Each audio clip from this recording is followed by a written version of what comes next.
স্বাস্থ্য দপ্তরের কর্মরত কেজওয়াল কর্মীরা দীর্ঘদিন ধরেই নিয়মিত কারণের দাবিতে আন্দোলন করে আসছে। স্বাস্থ্য দপ্তরের অধিকর্তা থেকে শুরু করে রাজ্য সরকারের কাছে দীর্ঘদিন ধরেই আবেদন জানিয়ে আসছেন তারা। ইতিমধ্যেই তারা তাদের কর্মজীবনের 10 বছর পূর্ণ করেছেন। সেই মোতাবেক তাদের নিয়মিত হওয়ার কথা, কিন্তু রাজ্য সরকারের তাদের নিয়মিত না করে স্থগিত করে রেখেছে নিয়মিত প্রক্রিয়া। ফলে তারা বাধ্য হয়ে হাইকোর্টে একটি মামলা দায়ের করেন, যার মূল্যে মহামান্য হাইকোর্ট গত 13ই মে একটি রায় দেয় যে যদি নিয়মিত না করা হয় তাহলে যেন সমকাজে সমবেতন দেওয়া হয়।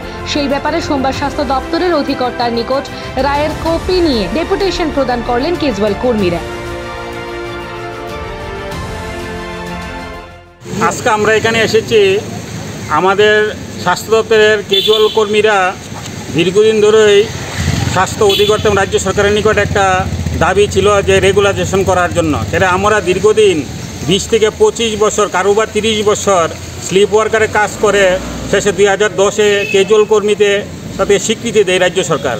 এই মূলে আমার 10 বছর কমপ্লিট হওয়ার পরে রেগুলার হওয়ার কথা ছিল, কিন্তু বর্তমান রাজ্য সরকার এটা বর্তমানে ক্যাপ্টেন হোল্ড মানে স্থগিত করে রেখেছেন, যার জন্য আমরা দীর্ঘদিন এই বিষয়ে আলাপ আলোচনা করেছি প্রশাসনের সঙ্গে, কিন্তু কোনো আমরা সুউত্তর পাইনি। ফলে আমরা বাধ্য হয়ে আমরা মহামান্য হাইকোর্টের কাছে দ্বারস্থ হয়েছিলাম।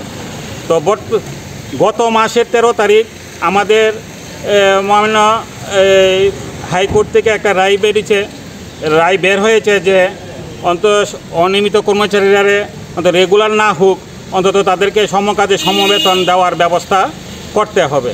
তা এই রায় কপি নিয়ে আজকে আমরা স্বাস্থ্য দপ্তরের নিকট এসেছি। আমরা ডাইরেক্টর সাহেবের সঙ্গে আমরা কথা বললে আমাদের সেই দাবিপত্র এখানে আমরা সাবমিট করব।